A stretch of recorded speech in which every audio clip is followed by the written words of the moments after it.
అందం అదిరింది, నడక మిసమిసలాడింది, ర్యాంప్ హోరెత్తిపోయింది. భువనేశ్వర్లో జరిగిన లిటిల్ మిస్ ఇండియా కాంటెస్ట్ లేత మెరుపు తీగల హోయలతో హోరెత్తింది. మొత్తం 30 మంది యువతులు పాల్గొన్న ఈ కాంటెస్ట్లో తమదైన స్టైల్లో ఫ్యాషన్ ప్రియులను అలరించారు.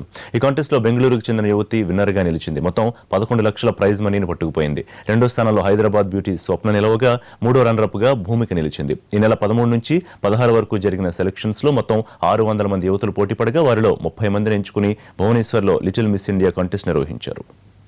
Thank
you.